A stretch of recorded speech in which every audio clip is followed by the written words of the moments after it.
this video, I'll show you one of the tool within XRM Toolbox named as Who Executes What. Now, this particular tool, which I'm going to show you, is developed by Evgeny Deshkin.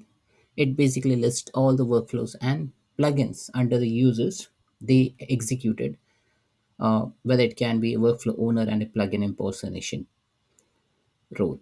Now, this particular tool is only available for workflows and plugins, so it has nothing to do with Power Automate flows. So if you have built a classic workflow under a process, or if you have developed a plugin, you will be able to see the list and also check who has done what. Now, from a XRM Toolbox perspective, if you do not have this tool installed, go into your tool library, find who executes what, and then you can click on install. Once you install it, just click on this icon and then the tool will open up. So we have this two buttons over here: close this tool and load components. Now, before I even go into this particular application, first let me go into the backend solution and show to you. Now, there are a couple of workflows which I have created. Now, if you don't know how to create a process workflow which is of classic type, you can go into automation and then click on process, and then there are multiple options to create, like action, business process flow, or a workflow.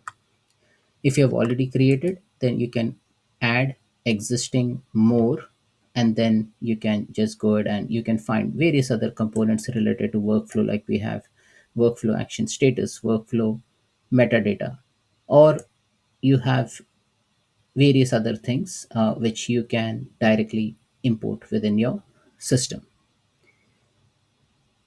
Now, add existing automation, and then you can go ahead and import the process as well. Now here you will see all the existing process which you can add into your solution.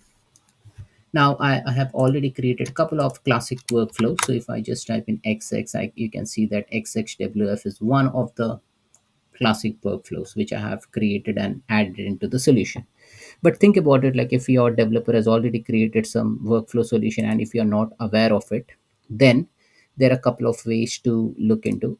One is going to the switch to classic interface. So it will open the solution in the classical mode, and here you will be able to navigate through the left menu. Now, here in the left menu, you can go into processes, and then you will be able to see all the processes. Now, there are a couple of workflow which I just showed you related to a primary entity airlines, okay, which I have used to build some custom logic in the application. Now, those things you will be able to find that. So it is of category of type workflow. Rest all is a Power Automate flow. So if you see the category as modern flow, this will be Power Automate.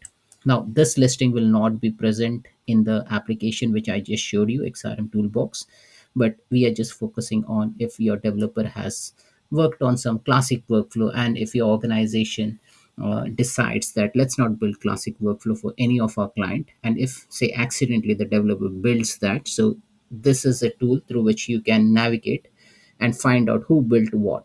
Okay, now let's go into the list in the XRM toolbox. Now here, who executes what? Let's load the component. So it will start loading the component the under my name and under the system name, because these are the only two people who have interacted with the system. So Girish Uppal, if I click here, workflows, yes, I have built two workflows. So it should list down those two workflows which I just showed you in the screen. Now XHWF and WF email to website. So if I click on this one, I will be able to see the objects within that. So there is a registration. So registration, the workflow is active, pointing to the airlines entity. Scope is at an org level. Similarly for availability, on demand is yes, child processes no, and how it gets triggered.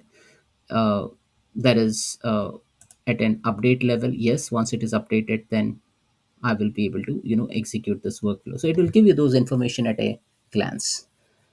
Uh, Similarly, if I go into the other workflow, here you will see that similar set of information. It's an on-demand process. Now, if you see, it's an on-demand process, and also triggering is on basis of update. So this is like a similar workflow which I've built. Now this is for you, this is for the context of that user. But if I look into the system level plugins, now there are 5 different types of plugin which gets executed at a system level, so you can even iterate through that. So if you want to see from an audit perspective, now auditing can be done for add, edit, delete, modify, and whole bunch of things. So if you just expand this, you will see whole bunch of list over here. Audit, create, update plugin, so that is one of the steps. So one of the step is to remove privilege, and the check the remove privilege option whether the user has it or not. Add privilege option, and then if you see replace privilege, so like this you will have so many items. Now if I just collapse that, and let me go into CRM object model, here I can see workflow event plugin. So what happens when that particular plugin, like some more detail about that particular workflow event plugin step, and global active stage plugin. So if you want to explore the underlying objects within the CRM, this is the place to explore it, and here you will get more information. It There's not much too much of information, but then at least you will know that in the backend something happens. This is all internal objects which gets fired up. So that's it, folks. This is all about this tool. So this tool, just to summarize, this tool will give you information about all the workflows, the classic workflows or the process which your team member has created, and the different details about that workflow, how it gets triggered, what's the availability, how, which entity it is registered to. Now this will be useful when you are finalizing the solution, or maybe you're doing a peer review, or maybe if you are administering your entire platform, just to check whether incompatible objects or any deprecated objects which you do not want in the system, then just use this tool. Here you will find all the classic workflow listing created by a specific user. Thanks for watching.